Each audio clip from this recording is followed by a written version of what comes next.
Mi hermana dijo que yo no pertenecía a la familia y mis papás le dieron la razón.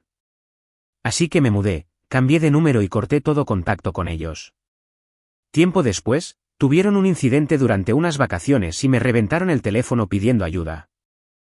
Soy hombre, tengo 28 años y he sido el mayordomo no oficial de la familia desde que tengo edad suficiente para sostener una llave inglesa. Mi hermana Mariana tiene 32 años y ha sido la niña de oro desde el día en que nació. Ni siquiera estoy exagerando. Mis papás tienen fotos de ella enmarcadas en cada habitación de la casa. ¿De mí? Creo que hay una foto mía de mi graduación de la prepa aventada en algún cajón. Si bien me va. Al crecer, la diferencia de trato era tan obvia que hasta los vecinos se daban cuenta. Mariana tuvo clases de piano, de baile, campamentos de verano y un coche nuevecito cuando cumplió 16. A mí me tocaba la ropa heredada de nuestro primo y un sermón sobre la responsabilidad cuando pregunté si podía jugar fútbol. Por lo visto, las actividades costaban dinero y el dinero no alcanzaba. Excepto que el dinero solo faltaba cuando se trataba de mí. Cuando Mariana entró a la universidad, mis papás le pagaron todo. Colegiatura, renta, comida, dinero para sus gastos, viajes de spring break, todo. Se graduó de la carrera de Ciencias de la Comunicación con 0 deudas. Yo me metí a una universidad pública y trabajé de tiempo completo en una bodega para pagármela yo mismo. Me tomó 6 años terminar mi carrera de contaduría porque solo podía meter 2 materias por semestre mientras trabajaba 50 horas a la semana. Mi recompensa por graduarme fue un mensaje de texto que decía, orgulloso de ti, campeón, con un emoji de pulgar arriba. Sin fiesta, sin regalo, solo un emoji. Pero bueno, al menos aprendí a ser independiente, ¿no? Lo más irónico es que Mariana nunca ejerció su carrera. Trabajó en empleos administrativos X por un par de años y luego conoció a su esposo, Alejandro, en un evento de networking. La familia de Alejandro tiene dinero, pero dinero en serio. Su papá es dueño de una cadena de agencias de autos en 3 estados de la República. Así que Mariana se convirtió en ama de casa con empleada doméstica y entrenador personal. No trabaja, pero de alguna manera siempre tiene opiniones sobre la ética laboral de los demás. Es un tipo de ironía muy especial. Mis papás tratan a Alejandro como el hijo que siempre quisieron, lo cual es graciosísimo porque literalmente yo soy su hijo. Pero claro, Alejandro es el favorito. Juega golf con mi papá todos los domingos y mi mamá se la pasa compartiendo sus publicaciones de Facebook sobre emprendimiento y mentalidad de éxito. El tipo heredó un negocio y actúa como si fuera Carlos Slim. Mientras tanto, yo trabajo como analista financiero en una empresa mediana. Buen trabajo, sueldo decente, nada ostentoso, pero estable y respetable. Mis papás nunca me han preguntado por mi trabajo, ni siquiera la típica plática de cómo te va en la chamba, pero te pueden recitar el handicap de golf de Alejandro y sus opiniones sobre las tendencias actuales del mercado. Hace como 3 años, mis papás les compraron a Mariana y a Alejandro una casa como regalo de bodas. Una casa entera, de 4 recámaras y 3 baños, en una buena zona residencial con buenas escuelas para los niños que planeaban tener, con un valor de mercado de unos 8-5 millones de pesos. Mi papá dijo que era una inversión para su futuro. Cuando les pregunté si me ayudarían con el enganche para un departamento, mi papá literalmente se rió en mi cara y me dijo que tenía que aprender a administrar mejor mi dinero. Este es el mismo hombre que acababa de soltar más de 8 millones en la casa de su hija. Las matemáticas simplemente no cuadraban. Así que sí, dejé de pedirles cosas desde hace mucho tiempo. Me hice cargo de mi propia vida, conseguí mi propio departamento, lo amueblé yo mismo, forjé mi carrera y me comporté como un adulto funcional sin la ayuda de nadie. No estaba resentido por ello. Bueno, tal vez sí estaba un poco resentido, pero simplemente acepté que así eran las cosas en nuestra familia. Yo era el hijo de repuesto, la llanta de refacción, el que existía por si Mariana necesitaba algo. Y vaya que Mariana necesitaba cosas constantemente. Se le descompone el coche, llámame. No le funciona el internet, llámame. Necesita mover muebles, llámame. Alejandro salió de viaje y le da miedo un ruido raro en la casa, llámame a las 11 de la noche. Soy el de mantenimiento de guardia, el soporte técnico y el animal de apoyo emocional, todo envuelto en un conveniente paquete con forma de hermano. Lo más jodido es que normalmente yo iba, no porque disfrutara que me usaran, sino porque seguía pensando que tal vez esta vez sí lo valorarían. Tal vez esta vez de verdad me dirían gracias y lo dirían en serio. Tal vez esta vez me sentiría como parte de la familia en lugar de ser la servidumbre. Spoiler alert, eso nunca pasó. Cada favor que les hacía lo trataban como si fuera mi obligación o como si apenas hubiera hecho algo. Pasé 6 horas ayudándolos a mudarse a su nueva casa, cargando cajas en pleno calor de agosto. Y al final, mi papá me dio un billete de 500 pesos y me dijo, buen esfuerzo hoy, como si yo fuera parte de los mudanceros que habían contratado. Mariana ni siquiera me dio las gracias, estaba muy ocupada dándole órdenes a Alejandro sobre dónde colgar las fotos de su boda. El año pasado, mi coche murió. No se descompuso, no necesitaba reparaciones, murió por completo. El motor se desvieló, la transmisión se hizo polvo, todo quedó sin arreglo posible. El mecánico le echó un vistazo y básicamente me dijo que lo vendiera por kilo al fierro viejo. Necesitaba un coche para el trabajo, ya que tengo que manejar a reuniones con clientes, y no tenía lo suficiente ahorrado para un enganche decente después de haber ayudado a mis papás a pagar la reparación de su techo unos meses antes. Sí, leíste bien. Los ayudé a pagar su techo porque no tenían el dinero en efectivo disponible y era una emergencia. Les di 50,000 pesos de mis ahorros. Todavía no me los pagan, pero ¿quién lleva la cuenta? Así que, cuando mi coche murió, les pregunté a mis papás si podían ayudarme con un préstamo. No un regalo, un préstamo. Me ofrecí a pagarles con intereses. Mi papá me dijo que no podían ayudarme porque estaban muy apretados económicamente después de comprar la casa de Mariana y de ayudar al papá de Alejandro con una expansión de su negocio. El mismo papá que se gasta 4,000 pesos en jugar golf cada fin de semana de alguna manera no podía ayudar a su hijo a comprar un transporte confiable para ir a trabajar. Terminé sacando un préstamo con intereses altísimos en una caja popular para comprar un sedán usado bastante decente. No fue nada divertido hacer esos pagos, pero me las arreglé porque eso es lo que hago. Yo arreglo las cosas. Las cenas familiares siempre eran lo peor. Mis papás insistían en cenar los domingos en su casa cada semana. Supuestamente era para fomentar la unión familiar, pero en realidad era solo una oportunidad para que todos hablaran de lo increíble que era la vida de Mariana y Alejandro, mientras yo me quedaba ahí sentado como una maceta. Se la pasaban hablando sin parar del último trato de negocios de Alejandro, de la nueva membresía de Mariana en el estudio de Pilates o de su próximo viaje a Bahía. Mientras tanto, si yo intentaba mencionar algo de mi vida, la conversación duraba unos 30 segundos antes de que alguien volviera a centrar la atención en la pareja de oro. Mencioné que me habían ascendido a analista senior el año pasado. Algo bastante importante y con un aumento de sueldo significativo.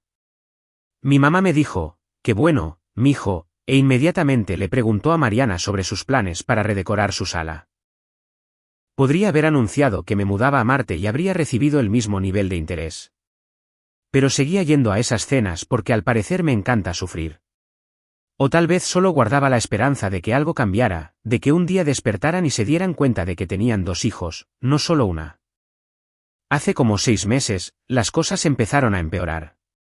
Mariana por fin se embarazó después de años de intentarlo. Y de repente, se volvió aún más intocable que antes. Todas las conversaciones giraban en torno al bebé, sus síntomas de embarazo, el diseño del cuarto de la bebé, posibles nombres, carriolas y cunas. No me malentiendan, yo estaba feliz por ella, la idea de ser tío sonaba bien, pero el nivel de obsesión era intenso. Mi mamá prácticamente se mudó a casa de Mariana para ayudarla. Iba todos los días, le preparaba la comida, le limpiaba, lavaba la ropa, lo que fuera que Mariana necesitara. Mi papá dejaba todo botado con tal de hacerles mandados. Hablo de que Mariana le mandaba un mensaje pidiéndole un tipo específico de pepinillos de una tienda que estaba a 40 minutos de distancia, y él dejaba lo que estuviera haciendo para ir a comprárselos. Mientras tanto, yo me lastimé la espalda moviendo muebles en la oficina y no pude caminar sin dolor durante una semana. Llamé a mi mamá para preguntarle si me podía hacer el favor de traerme algo de despensa porque literalmente no podía manejar. Me contestó que estaba muy ocupada ayudando a Mariana a organizar el cuarto de la bebé y me sugirió que pidiera por Rappi. Excelente. Entendido. Mensaje recibido fuerte y claro. El embarazo volvió a Mariana todavía más exigente de lo normal. Me llamaba constantemente para cualquier tontería. Que fuera a arreglar el triturador de basura, que fuera a instalar unos cortineros, que fuera a cargar sacos de tierra para su jardín porque Alejandro estaba en un torneo de golf y ella necesitaba que se hiciera ya mismo. La palabra embarazada se convirtió en su tarjeta mágica para jugar cada vez que quería algo de inmediato. Y yo iba y lo hacía todas y cada una de las veces, como un completo imbécil. Hace 3 meses, mis papás anunciaron que iban a pagar unas vacaciones familiares a Cancún. Habían rentado una casa de playa enorme por toda una semana. La idea era que fuera una babymom para Mariana antes de que naciera la bebé. Toda la familia iba a ir, mis papás, Mariana, Alejandro, los papás de Alejandro, e incluso la hermana de Alejandro y su familia. Cuando me lo contaron en la cena del domingo, di por hecho que yo estaba invitado. Dijeron vacaciones familiares, y técnicamente soy familia, ¿verdad? Pues no, mi mamá estaba repasando los detalles de quién iba a dormir en qué cuarto, y me di cuenta de que nunca mencionó uno para mí. Así que pregunté, tratando de sonar casual, ¿y en qué cuarto me toca a mí? La mesa se quedó en silencio, un silencio sepulcral. Todos se miraron con expresiones súper incómodas. Finalmente, mi papá se aclaró la garganta y dijo: Bueno, campeón, la verdad es que este es más bien un viaje para el círculo familiar íntimo de Mariana. La casa de playa no tiene tantos cuartos, y con la familia de Alejandro acompañándonos, ya estamos bastante apretados de espacio. Me quedé ahí sentado asimilando el hecho de que lo llamaban unas vacaciones familiares, pero que yo no estaba incluido en esa familia. Los hijos de la hermana de Alejandro estaban invitados, pero yo no. Los papás de Alejandro, a quienes yo apenas conocía, iban a ir, pero su propio hijo no.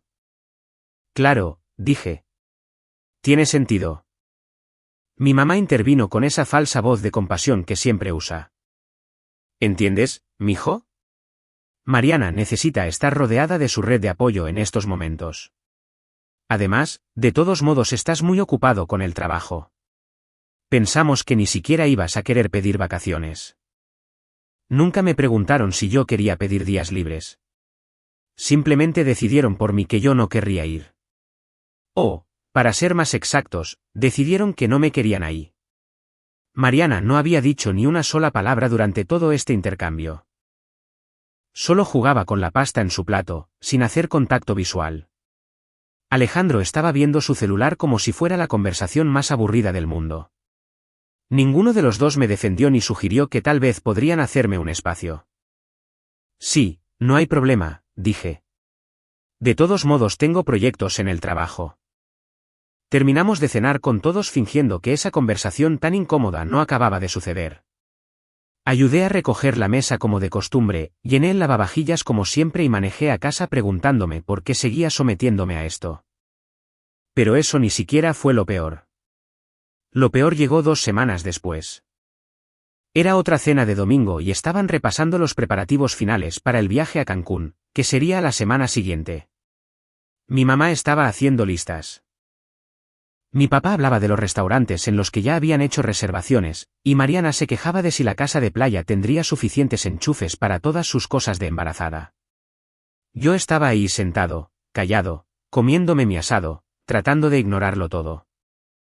Entonces, Mariana volteó a verme y dijo: Ah, por cierto, vamos a necesitar que cuides las casas mientras no estamos.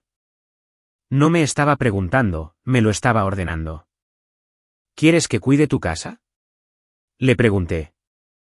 Las dos, dijo ella como si fuera algo obvio. La de mis papás y la nuestra. Necesitamos a alguien que riegue las plantas, que recoja el correo, que se asegure de que no se vean solas. Ya sabes, cosas básicas. ¿No pueden contratar a alguien que se las cuide? Pregunté. Mariana puso los ojos en blanco. ¿Por qué le pagaríamos a alguien si tú vas a estar aquí de todos modos? Además, en ti confiamos. Es la familia ayudando a la familia. Ahí estaba. La familia ayudando a la familia. La frase que habían usado como arma en mi contra toda mi vida. No eran familia cuando se trataba de incluirme en sus vacaciones, pero de pronto éramos familia cuando necesitaban mano de obra gratis. Algo dentro de mí simplemente se quebró. No, dije.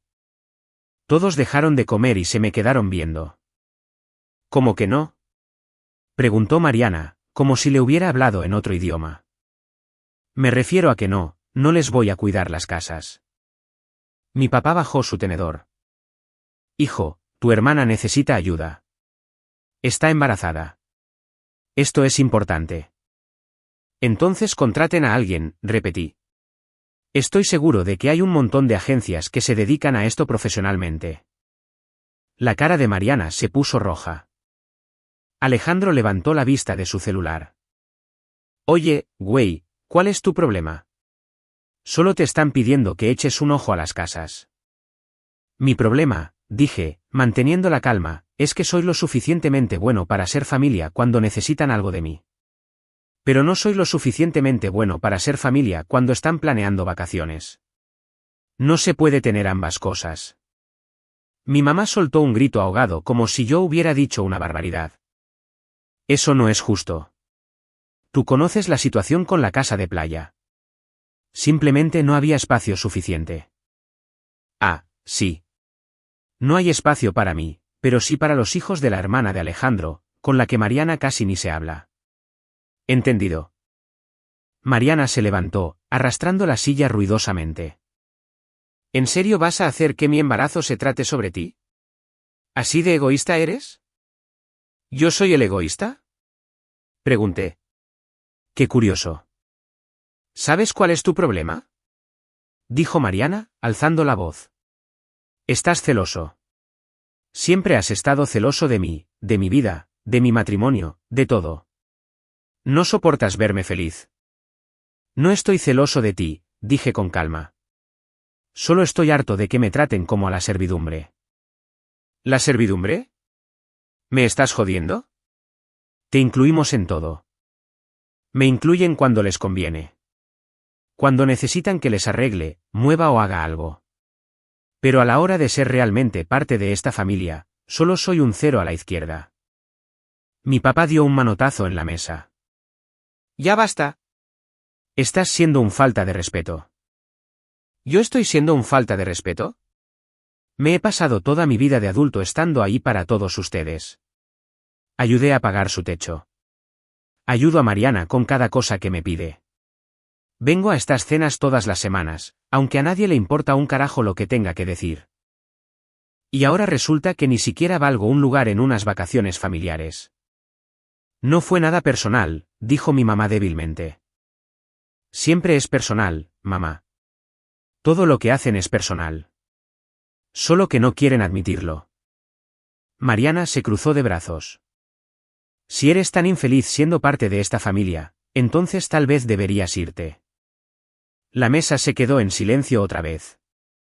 Hasta Alejandro levantó la vista del celular ante eso. ¿Qué acabas de decir? Pregunté. Me escuchaste, dijo Mariana. Si estar con nosotros es una carga tan grande, si crees que te tratamos tan mal, entonces a lo mejor no encajas aquí. Tal vez simplemente no perteneces a esta familia para nada. Miré a mis papás, esperando a que la callaran, esperando a que le dijeran a Mariana que había cruzado un límite, esperando literalmente cualquier señal de que no estaban de acuerdo con lo que acababa de decir. Mi papá solo parecía incómodo y de repente encontró su asado muy interesante. Mi mamá se le quedó viendo a su plato. Ninguno de los dos dijo nada. ¿Así que eso es todo? Pregunté. ¿Están de acuerdo con ella? Mi papá por fin me miró. Nadie está diciendo que no pertenezcas, hijo. Pero tienes que entender que Mariana está pasando por muchas cosas ahorita. Y tal vez podrías ser un poco más comprensivo en lugar de ponerte tus moños y hacer todo tan difícil. Ahí estaba. Incluso cuando Mariana básicamente me mandó al diablo, de alguna manera era mi culpa por no ser lo suficientemente solidario. Entendido, dije mientras me ponía de pie. Gracias por aclararlo. Agarré mis llaves y me salí de la casa. Nadie me detuvo. Nadie me llamó. Me quedé sentado en mi coche en su cochera durante 5 minutos enteros, una parte de mí esperaba que alguien saliera a pedirme perdón, o al menos a ver si yo estaba bien. Nadie salió. Manejé a mi casa, me senté en el sofá y me quedé mirando a la pared procesando lo que acababa de pasar. Mi hermana básicamente me había repudiado en la cena y mis papás la habían respaldado. Después de 28 años de ser el burro de carga de la familia, me habían dicho que yo no pertenecía. ¿Saben qué? Perfecto. Si me quieren fuera, me voy. Pasé la siguiente semana haciendo planes. De todos modos, ya había estado considerando mudarme a otra parte de la ciudad, a algún lugar más cerca del trabajo. Encontré un buen departamento en una colonia tranquila a unos 45 minutos de ahí. 2 recámaras, bonita vista, un casero amable, firmé el contrato, pagué los depósitos y programé la mudanza. Luego revisé mi teléfono y bloqueé todos sus números. A mis papás, a Mariana, a Alejandro e incluso a familiares lejanos que pudieran intentar jugar al mensajero. Bloqueados del teléfono, bloqueados en redes sociales, bloqueados en todas partes. Cambié de número y no se lo di a nadie que pudiera pasárselos. El domingo antes de su viaje a Cancún, seguramente me esperaban para cenar. No me presenté. Estaba demasiado ocupado empacando cajas. Para el martes, ya había mudado todo a mi nuevo hogar. Dejé mi antiguo departamento rechinando de limpio y entregué las llaves en la oficina de rentas. No mandé ningún mensaje de despedida, no dejé ninguna nota, no hice ningún anuncio dramático. Solo me esfumé de sus vidas en silencio, exactamente como ellos querían. Me habían dicho que yo no encajaba ahí, y les creí. Lo hermoso de todo fue que calculé los tiempos a la perfección. Ellos se fueron a Cancún ese jueves. Para cuando estaban aterrizando, yo ya me estaba instalando en mi nuevo departamento. Número de teléfono nuevo programado. Mi antigua vida completamente desconectada. Pasé esa semana realmente relajándome por primera vez en años. Sin llamadas repentinas de Mariana para pedirme que le arreglara cosas. Sin la obligación de ir a cenar los domingos. Sin chantajes emocionales ni comentarios pasivo-agresivos. Solo paz y tranquilidad. El sábado, al quinto día de su viaje, yo estaba en una cafetería cerca de mi nueva casa, leyendo un libro y disfrutando de mi mañana, cuando alguien me tocó el hombro. Era Javier, mi antiguo vecino del complejo de departamentos. Buen tipo. A veces salíamos y platicábamos de deportes. ¿Qué onda, güey? Alguien te anduvo buscando, me dijo. Tu hermana pasó al departamento ayer. Se veía súper alterada. Estuvo tocando a tu puerta como por 20 minutos. Ah, sí. Dije. Qué raro. Sí, muy raro. Te dejó una nota en la puerta. Algo de una emergencia familiar y que necesitaba que le llamaras súper urge.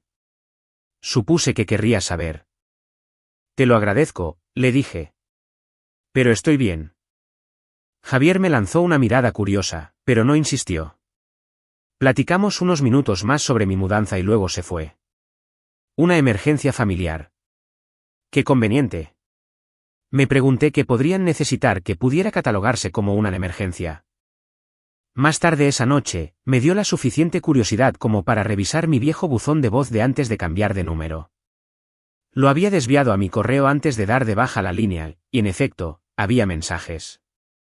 15 llamadas perdidas del número de Mariana. 6 mensajes de voz. Escuché el primero: hola, soy yo. Oye, tenemos una situación acá y la verdad necesitamos tu ayuda. ¿Me puedes regresar la llamada urgente? Es importante. El segundo: ok, no sé por qué no contestas, pero esto va en serio. Necesitamos que nos hagas un favor. Llámame en este instante. El tercero, con la voz cada vez más alterada: ¿dónde estás? Llevo horas llamándote. Mi mamá y mi papá se están volviendo locos. Necesitamos que vayas a la casa y te encargues de una cosa. Esto es una emergencia. Regrésame la llamada. El cuarto: te juro por Dios que si nos estás ignorando porque sigues enojado por lo de la cena, es una actitud muy inmadura. Tenemos un problema muy grave y eres el único que nos puede ayudar. Contesta tu teléfono. El quinto: sale. ¿Sabes qué? Lo entiendo. Estás enojado. Pero podrías, por favor, dejar eso de lado por un segundo y ayudarnos? Por favor. Te lo estoy pidiendo por las buenas. Solo regrésame la llamada. El sexto era de Alejandro. ¿Qué onda, güey? Soy yo, Alejandro. Mira, ya sé que las cosas se pusieron feas en esa cena, pero de verdad te necesitamos ahorita. Pasó algo en nuestra casa y Mariana se está volviendo loca. ¿Nos puedes regresar la llamada, por favor? Me quedé ahí sentado, escuchando esos mensajes sin sentir absolutamente nada. Ni culpa, ni preocupación, ni la menor urgencia de regresarles la llamada. Solo una extraña sensación de calma. Me necesitaban. Por supuesto que me necesitaban, porque yo siempre estaba ahí cuando necesitaban algo, ¿no? El confiable hermano de respaldo que deja todo tirado para resolverle sus problemas. Excepto que ya no era su hermano. Lo habían dejado muy claro. Yo no pertenecía a su familia, ¿se acuerdan? Borré los mensajes de voz y me fui a dormir. Al día siguiente, decidí hacer algo que nunca había hecho. Me puse en contacto con mi primo Roberto. Vive a un par de estados de distancia, pero siempre nos habíamos llevado bien de niños. Solo nos habíamos distanciado con los años, probablemente porque mi familia nunca le dio prioridad a esas relaciones. Le marqué y platicamos por 2 horas. Le conté todo lo que había pasado. Ni siquiera se sorprendió. Güey, llevo años viendo cómo te tratan de la patada, me dijo Roberto. Dejé de ir a los eventos familiares porque no soportaba ver cómo se portaban contigo. Tu hermana siempre ha sido una niña mimada y caprichosa, y tus papás siempre se lo permitieron. ¿Por qué no me dijiste nada? Le pregunté. ¿Me habrías hecho caso? Seguías yendo, seguías ayudándolos, seguías esperando que cambiaran. A veces la gente necesita darse cuenta de estas cosas por sí sola. Tenía razón. No le habría hecho caso. Habría puesto excusas para defenderlos porque eso es lo que había estado haciendo toda mi vida. Roberto y yo quedamos en vernos en un par de semanas. Resulta que si tengo otra familia a la que realmente le importo. Solo había estado demasiado enfocado en ganarme la aprobación de las personas que jamás me la iban a dar. El lunes por la tarde, a una semana de que comenzara su viaje, estaba en la oficina en una junta cuando noté que alguien trataba de comunicarse insistentemente a mi línea del trabajo. Mi asistente tocó la puerta de la sala de juntas y me dijo que tenía una llamada urgente. Era la voz de mi mamá. De alguna manera había conseguido el número de mi oficina. Mijo, gracias a Dios. Llevamos días tratando de localizarte. ¿Por qué no contestas tu celular? Cambié de número, le dije en tono cortante. ¿Qué tú qué? ¿Y por qué harías eso? Me pareció lo correcto. ¿Qué quieres, mamá? Necesitamos que vayas a casa de Mariana ahora mismo. Se reventó una tubería en el sótano mientras no estábamos y hay agua por todos lados. La casa se está inundando. Necesitas ir, cerrar la llave de paso y llamar a un plomero. Eso suena a que es un problema, le dije. Sí, es un problema enorme. Por eso necesitamos que vayas a encargarte ahorita mismo. Ya intentaron llamarle directamente a un plomero o quizá algún servicio de mantenimiento. Estoy seguro de que hay servicios de emergencia las 24 horas para este tipo de cosas. ¿Qué? ¿Por qué le llamaríamos a unos extraños cuando tú puedes ir a resolverlo? Tú conoces la casa. Sabes dónde está todo. De hecho, mamá, no los puedo ayudar con esto. Silencio del otro lado de la línea. ¿Cómo que no nos puedes ayudar? A eso me refiero, a que no puedo. Estoy trabajando. Ahora vivo a 45 minutos de ahí. Y para ser honesto, no es mi problema. ¿Que no es tu problema? Es la casa de tu hermana. Está embarazada. ¿Tienes idea de lo estresada que está ahorita? Pues entonces a lo mejor Alejandro debió haberse quedado en casa en vez de irse de vacaciones. O a lo mejor debieron contratar a alguien para que les cuidara las casas, tal como les sugerí. ¿De verdad vas a dejar que la casa de tu hermana se inunde nomás porque sigues resentido por lo de la cena? No estoy resentido por nada, mamá. Simplemente no estoy disponible para ayudarles. Ustedes dejaron muy en claro que no formo parte de la familia. Así que no veo por qué las emergencias familiares tengan que ser mi responsabilidad. Nadie te dijo eso. Fue exactamente lo que dijo Mariana, y tú y mi papá le dieron la razón. Solo estoy respetando sus deseos. Esto es una ridiculez. Te estás portando como un niño. Estoy siendo congruente. Mira, tengo que regresar a mi junta. Buena suerte con lo de la inundación. Le colgué antes de que pudiera responder. Me temblaban un poco las manos, no de miedo, sino por la adrenalina de por fin defenderme por una vez en mi vida. Se sentía raro, ajeno, pero también bastante bien. Siguieron entrando llamadas a mi línea del trabajo. Le pedí a mi asistente que las filtrara y le dijera a cualquier persona de mi familia que no estaba disponible. Al final del día, me miró con preocupación. ¿Todo bien?, me preguntó. Tu mamá volvió a marcar 4 veces. Se escucha muy alterada. Drama familiar, le dije. Nada grave. Si vuelven a marcar, diles que les marco cuando pueda. No tenía la menor intención de devolverles la llamada. Esa noche me llegó un correo electrónico, esta vez de mi papá. De alguna manera había encontrado mi dirección de correo personal, seguramente de alguna vieja cadena de correos de la familia. El asunto decía, urgente. Llámanos inmediatamente. El correo era un muro de texto interminable sobre lo decepcionado que estaba de mí, como se suponía que la familia debía apoyarse incondicionalmente, como yo estaba siendo egoísta e inmaduro, que Mariana no paraba de llorar por su casa arruinada. Y de cómo los estaba traicionando en su hora de necesidad. Ni una sola vez en todo ese correo reconoció lo que había pasado en la cena. Ni una sola vez pidió perdón por haberme excluido de las vacaciones o por permitir que Mariana me dijera que yo no pertenecía. Todo se trataba de cómo les estaba fallando en ese momento. Lo mandé a la carpeta de spam y seguí con mi noche. El tema con sacar a las personas tóxicas de tu vida es que se pasa por un extraño periodo de duelo. No estaba triste por perderlos a ellos. Estaba triste por perder la versión de ellos que siempre tuve la esperanza de que llegaran a ser. Esa familia de fantasía que algún día me valoraría y me trataría como si yo importara. Pero esa familia nunca existió. Me la pasé persiguiendo una fantasía durante 28 años. Para el martes, las llamadas pararon. Supuse que ya habrían resuelto el asunto de la inundación de algún modo. A lo mejor contrataron a un profesional, tal como se lo sugerí desde el principio.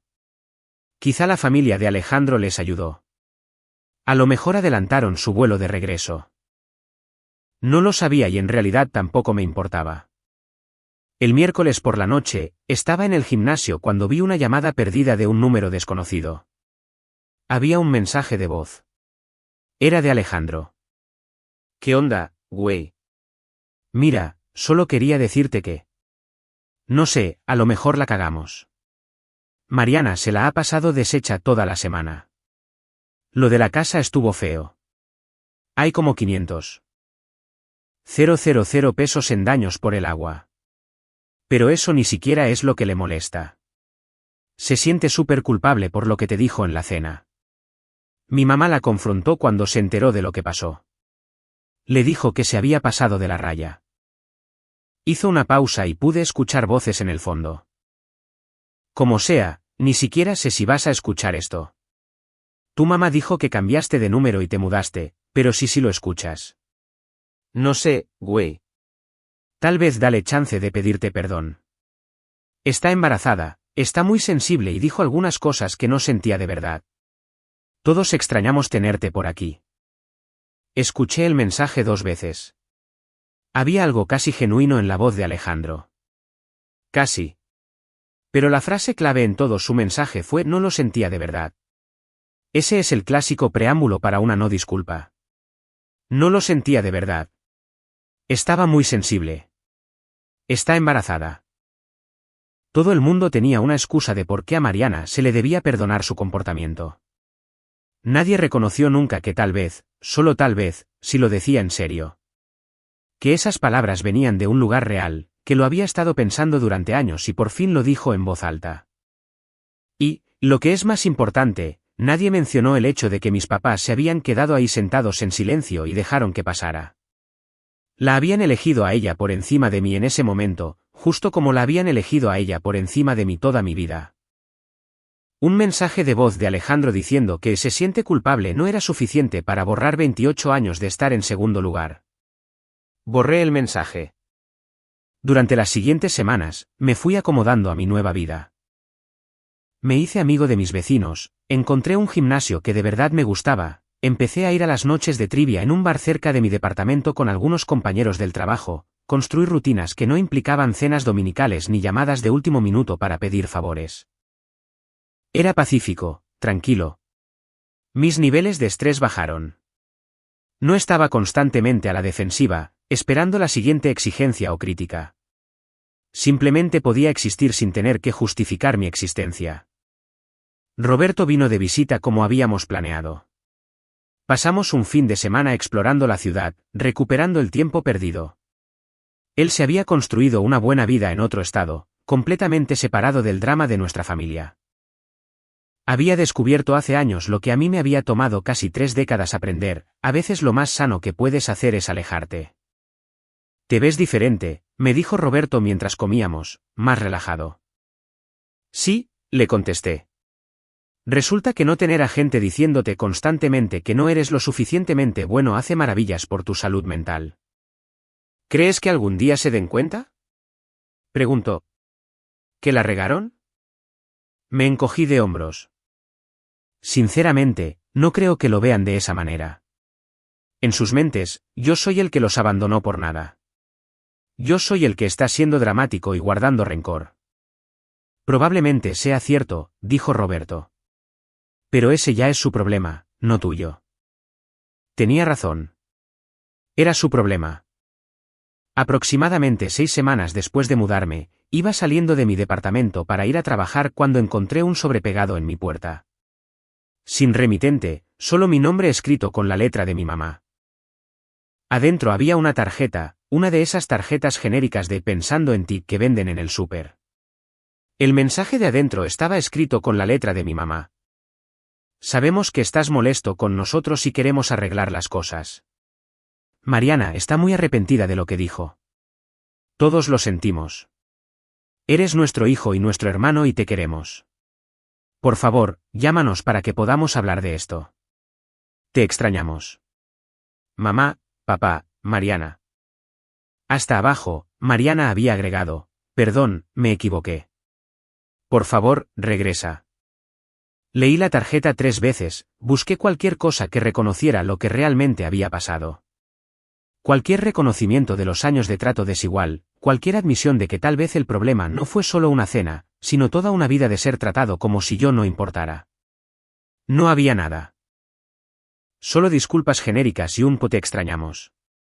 Extrañaban tener a alguien cerca para que les ayudara. Extrañaban tener un plan de respaldo.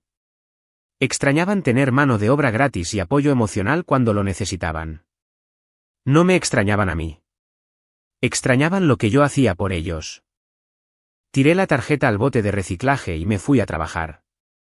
Ese fin de semana, hice algo en lo que llevaba un tiempo pensando. Actualicé mis contactos de emergencia en el trabajo y en el banco. Quité a mis papás y a mi hermana. En su lugar agregué a Roberto y a un par de amigos cercanos. Cambié la información de mis beneficiarios, actualicé mi contrato de renta para asegurarme de que no aparecieran en ningún lado. Los estaba borrando de las partes prácticas de mi vida, un documento a la vez. Se sintió como cerrar los capítulos de un libro que me habían obligado a leer durante demasiado tiempo. 3 meses después de haberme ido, Roberto me llamó con noticias interesantes. Al parecer, a través de los canales de la familia extendida, le había llegado el rumor de que Mariana ya había tenido a la bebé, una niña sana llamada Carlota. Mis papás estaban encantadísimos de ser abuelos. La familia de Alejandro les organizó un fiestón. Le están diciendo a todo el mundo que te niegas a conocer a tu sobrina porque les guardas rencor, me dijo Roberto. Te están haciendo quedar como el malo del cuento. Que lo hagan, le contesté. Cualquiera que me conozca sabe que esa no es toda la historia, y cualquiera que no me conozca, no importa. Buen punto, dijo Roberto. Por si te sirve de algo, algunos en la familia están haciendo preguntas. No todos se están tragando su versión de los hechos. Eso era interesante, pero no cambiaba nada para mí. No estaba haciendo esto por revancha o para probar un punto. Lo estaba haciendo porque merecía algo mejor que ser el plato de segunda mesa de alguien. Mandé un regalo para la bebé por Amazon, uno bonito, neutral y apropiado, con una tarjeta que decía, felicidades por su hija. Les deseo lo mejor. Sin remitente, sin número de teléfono, solo el reconocimiento de que una bebé existía y merecía un regalo, aunque yo no quisiera tener nada que ver con sus papás. Porque de eso se trata, no los odiaba. Ni siquiera estaba enojado ya. Simplemente no los quería en mi vida. Hay una diferencia entre guardar rencor y elegir no permitir que la gente te siga lastimando. A los 4 meses, empecé a salir con alguien del trabajo. Nada serio todavía, pero era agradable. Me preguntó por mi familia y le di la versión resumida, no tenemos contacto. Es complicado, pero necesario. No presionó para obtener detalles, lo cual le agradecí. Me contó sobre su propio drama familiar, que era extenso. Conectamos gracias a la experiencia compartida de tener familias que simplemente no funcionaban muy bien. Te ves muy en paz con eso, me dijo una noche mientras cenábamos. Lo estoy. Me di cuenta de que me tomó un tiempo llegar hasta aquí, pero sí, estoy bien. Y lo estaba. Por primera vez en mi vida adulta, no estaba esperando a que pasara lo peor. No me estaba preparando para la siguiente exigencia o crítica. No estaba midiendo mi valor en función de si mi familia me aprobaba o no. Simplemente estaba viviendo mi vida, haciendo mi trabajo, construyendo relaciones con personas que realmente valoraban que yo fuera una persona en lugar de una herramienta. 6 meses después de haberme alejado, recibí un mensaje de Facebook de Alejandro. Se me había olvidado bloquearlo en esa plataforma, principalmente porque él nunca había sido realmente el problema. Solo estaba casado con el problema. ¿Qué onda, güey? Sé que probablemente no leas esto, pero quería que supieras algo. Tuvimos una reunión familiar la semana pasada y salieron a relucir algunas cosas. Mi mamá preguntó dónde estabas, y cuando Mariana le explicó, mi mamá básicamente la puso a ella y a tus papás en su lugar. Y les dijo que no podía creer que te hubieran tratado de esa manera durante tanto tiempo. Se los echó en cara todo. El mensaje continuaba, fue súper incómodo, pero alguien tenía que decirlo. Mariana se puso a llorar. Tu mamá se puso a la defensiva. Tu papá solo se quedó ahí sentado con cara de shock. No sé si esto vaya a cambiar algo. Pero al menos por fin alguien dijo lo que se tenía que decir. Yo debí haber dicho algo antes. Perdón por no haberlo hecho. Te merecías algo mejor, güey. Leí el mensaje, pero no contesté. Qué bueno que la mamá de Alejandro los hubiera enfrentado. Qué bueno que alguien por fin hubiera dicho algo, pero fue 6 meses demasiado tarde y vino de la persona equivocada. Si mis propios papás no pudieron darse cuenta por sí solos de que me habían tratado mal, que se los señalara una consuegra no iba a generar ningún cambio duradero. Probablemente se sentirían avergonzados durante una semana y luego volverían a sus patrones de siempre. Así es como funciona ese tipo de gente. Se arrepienten cuando los cachan o los confrontan, pero no lo suficiente como para cambiar su comportamiento a largo plazo. Dejé a Alejandro en visto y seguí con mi día. Ya pasó casi un año de eso. Mi nueva vida está completamente establecida. Tengo un grupo de amigos sólido. Estoy en la mira para otro ascenso en el trabajo. Y soy genuinamente feliz. No feliz por apariencia. No feliz porque las cosas podrían estar peor. Realmente feliz.